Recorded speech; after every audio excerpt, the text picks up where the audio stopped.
Talented New York MC Joey Badass is back badder than Michael Jackson's new skin tone It's BS. They made it up.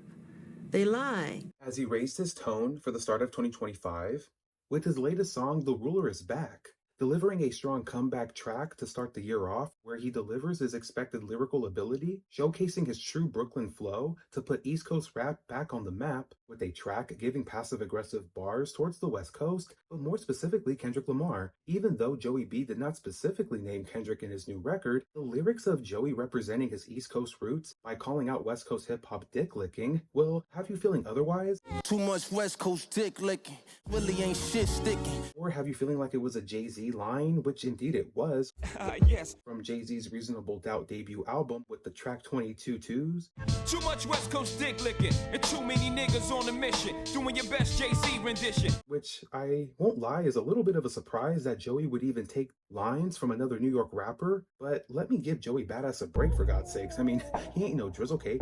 He's not cosplaying hip-hop. Now, before I load my YouTube clip and get my shit off, Joey has always maintained a reputation in hip-hop for delivering fire lyrics on top of having a classic mixtape in his discography with 1999 that was released back in 2012, his strong debut album Before the Money, released in 2015, and let's not forget my personal favorite album from Joey, with All American Badass, released in 2017. Also, Joey was one of the very first East Coast hip-hop artists to stand up for the region when Kendrick Lamar initially dropped his Control verse on Big Sean Connery's song back in 2013, where he proclaimed that he was the king of New York. I'm Machiavelli's offspring, I'm the king of New York, king of the coast. One hand, I juggle them both. When Joey released his song Illuminati Part 2 in response to Control when it was initially released. You're mundane, can't obtain the knowledge in my brain. My set told me light you up, so this that propane. Escaping, you in the swimming pool of champagne. I got a swimming pool full of liquor and they dive in it. The king in New York, ha, we ain't just gonna let that one hang. Joey's Illuminati Part 2 is a great response to Kendrick Lamar's Control verse back in 2013, where around that same time there were very few hip-hop artists on the East Coast that were able to respond or defend the New York region the same type of way Joey was able to defend the region with his song Illuminati Part 2. It's a great record from East Coast, West Coast, down south, up north, with Drizzle Pie and the OV Hoes. But even with my love and respect for Joey Badass as a hip-hop artist and his music catalog, I don't feel like he's anywhere near the caliber of a rapper compared to Kendrick Lamar or the West Coast counterparts that Joey might be calling out in his song The Ruler is Back. As the West Coast hip-hop artists and the West Coast scene have seen a massive resurgence in being #1 in hip-hop in 2024 after Kendrick Lamar led the movement with defeating hip-hop's biggest entertainer and sweetest pastry, Drizzle Bean, opening the floodgates for many talented West Coast artists to come out with critically acclaimed albums all in 2024, which include Tyler the Creator with Chromacopia, Schoolboy Q, Blue Lips, Vince Staples, Dark Times, just to name a few. The built-up animosity that Joey Badass seems to have with his hip-hop legacy on the East Coast makes me think that Joey is somewhat jealous of Kendrick Lamar's status in hip-hop, being from the West Coast region, while proclaiming his dominance on both the East and West Coast with very little pushback over the years. Not to mention how Kendrick Lamar never responded to Joey's Illuminati Part 2 record. I'll never forget when Kendrick Lamar got stopped by TMZ a couple weeks after Control was released, and they asked him, "How do you feel about people responding to your Control verse?" Gotta try harder. Everybody else gotta try harder though. Even though hip-hop is a sport, shout out to Screwface, Hip-hop is a sport. this ain't any time or any place like Janet Jackson. If Joey really thinks he's ready for war against Kendrick Lamar, he might want to rethink his thoughts again for the year coming ahead. Here is why I feel Joey Badass is jealous of Kendrick Lamar's career and dissing him on The Ruler is Back, starting with verse 1. With the great production by the conductor, Joey starts off the record flexing his wealth by moving out of the city of New York to the sticks, upstate with his mansion on a couple of acres, then ending his verse watching all the hip-hop moves in 2024 from an eagle's eye view. I was sitting back, watching from an eagle eye, trying not to react, just give me one reason I... But the middle section of Joey's first verse clearly shows Joey coming for Kendrick Lamar, claiming he has his own murals around his city of New York without having a nomination. Hold up, I got murals in my city, fuck a nomination. Yesterday somebody whacked out my mural. This for every time they left me out the conversation. More specifically, a Grammy nomination like Kendrick Lamar has 57 of them in his career, with 19 of them being won by K.Dot and 5 more scheduled for Kendrick Lamar in 2025's Grammys. which has always been a shot that other rappers in hip hop have taken against K.Dot when they try to go up against him and take that massive L every single time. That Kendrick is an industry darling, kind of how Drizzle Pie started on his trash ass Family Matters record, where he's eating chow mein at that restaurant. Kendrick just opened his mouth.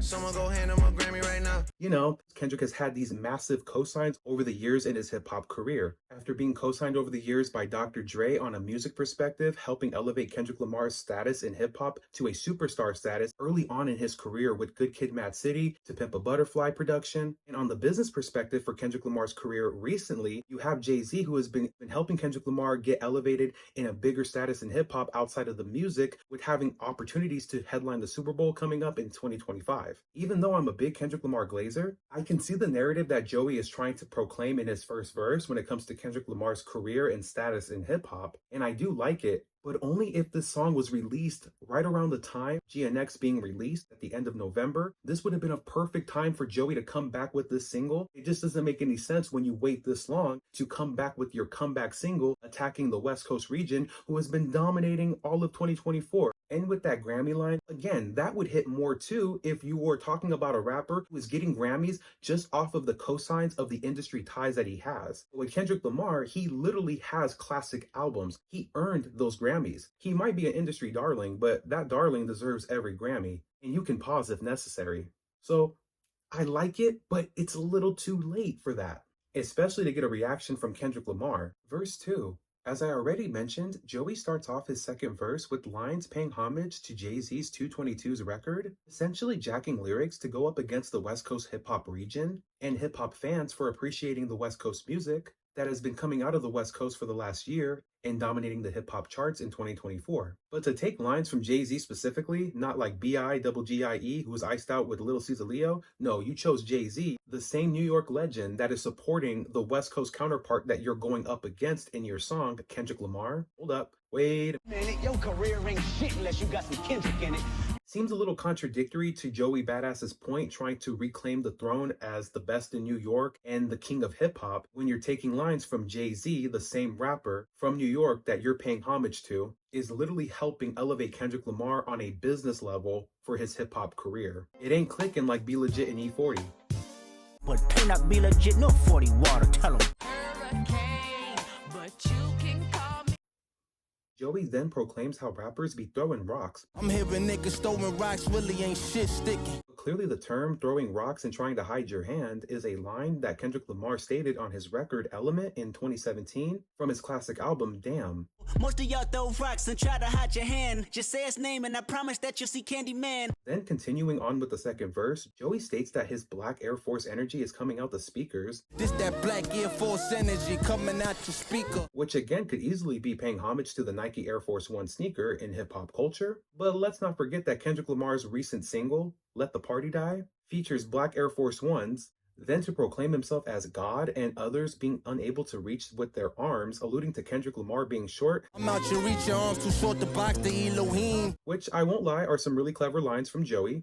But at the end of the day, where was all this energy at in 2024? Joey was just kicking back up in the sticks in his mansion, looking from an eagle's eye view when he could have been flying high to support Drizzle Pie or other East Coast regional artists to stand up against the king of hip hop, the boogeyman himself, Kendrick Lamar. This type of energy should have been presented December 1st, 2024 instead of January 1st, 2025. Nearly a year after Kendrick Lamar reclaimed the #1 spot in hip hop.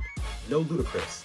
For Joey to now claim he will be swinging until they crown him the king of hip-hop when he's been trying to grab the crown in his own city for over a decade and failing every year, I mean, sorry but not sorry. There's a difference between having strong lyrics with conviction versus delusion. To act like Joey this whole time was on this energy of being the best in hip-hop even in 2024, back to 2023. He never really proclaimed himself to be coming up against the West Coast rappers or the West Coast region ever since the 2013 Illuminati Part 2 response record. Again, I understand because Joey is a true hip-hop MC. I really am not mad at the record. I love it. He didn't apologize like Jermaine Cole. But at the same time, the second verse for me more specifically is a huge contradiction to Joey's claims of trying to reclaim the throne of the East Coast hip-hop scene or even claim the throne as the king of hip-hop when you literally were not on the energy of trying to take that spot for the whole year of 2024 when the West Coast hip hop scene took over again as the #1 region for hip hop. And who's to say Atlanta won't come back and take it at the end of 2025? Atlanta has had the strongest run for almost 2 decades. Were you going to attack Atlanta artists? I don't really think so. But what really gets me at the end of the second verse is Joey claiming he has real hitters that he knows, as if rappers on the West Coast don't have their own hitters. We could run a fair one. I knew some real hitters, but I ain't never fear none. Guess it's just the Brooklyn in me. They must not know where I'm from. Shout out to Hitter J3. Tell him Hitter did it. Again, it's not about downplaying the East Coast and Joey Badass, because I already knew that he was one of the best before this record, but the timing of it, calling out Kendrick Lamar for his opinions about his career instead of facts about Kendrick's career, seems just a little unnecessary and a little bit of jealousy coming from Joey, in my humble opinion. My final thoughts. Even though I love the competition and aggression coming from Joey Badass, his real tension is not with the West Coast or Kendrick Lamar, but more his own region on the East Coast, more specifically New York hip hop media. His region is the start of the problem for Joey's recognition as a mainstream hip hop artist, like Joey has mentioned himself on previous disagreements with radio stations like Hot 97, calling out the radio station for not supporting Joey from the beginning of his career and during the prime of his career. New York radio. We need the new young Ebro. We need the new young Funk Flex. He lied. Y'all niggas worship him. So we need the new Peter Rosenberg, man. Y'all holding their seats, man. New York radio, in my opinion, hasn't really grown too much in the last couple of years. Like, you got Atlanta killing it, LA killing it. You know why? Because they got young people involved and they getting the inner cities involved. They supporting their hometown artists on some other shit. But to give New York hip hop media some slack, it could also be a contribution to the fact that Joey was never able to reach a larger fan base outside of his core fan base, where he could touch fans of hip hop in a way like Kendrick Lamar and not like Drizzlecake. Keep the family safe. But again, this is not the fault of hip hop media or even the fans of hip hop in New York. Joey has never been able to get the type of sales in his own discography of albums, mixtapes, in a way that Jermaine and Kendrick Lamar still do for over a decade. The reality is that the West Coast hip hop scene is back at the forefront for hip hop in 2024, now 2025, mainly thanks to Kendrick Lamar showcasing the West Coast region in the best way possible, allowing all other West Coast artists to get the limelight last year and showing their own unique West Coast sound that is different from Kendrick Lamar. With artists like Tyler, Schoolboy Q able to sell out shows in New York so efficiently, clearly it's more than just dick licking for the West Coast hip hop scene in New York, but more appreciation for the music coming from the West Coast region. You look malnourished. Because trust me, Tyler the Creator can definitely park Joey Badass in his little Maybach truck back in his garage upstate. Ticket, 2 ticket, 3 ticket, 4 million. Put that little Maybach truck in the garage. But I do know that Joey Badass is one of the best rappers of New York hip hop, and hopefully in 2025, he will gain that respect on a mainstream level without jeopardizing his career going up against the king of hip hop, Kendrick Lamar. Thank you so much for watching this video. Let me know what your thoughts are on Joey Badass's single. Do you feel like that this is a great comeback single for him starting 2025? Let me know what you think. Don't forget to like, comment, and subscribe. Also, have an amazing new year for 2025. I love all of you who support me on this channel. Thank you so much. Until next time, go be amazing and have an amazing rest of your day.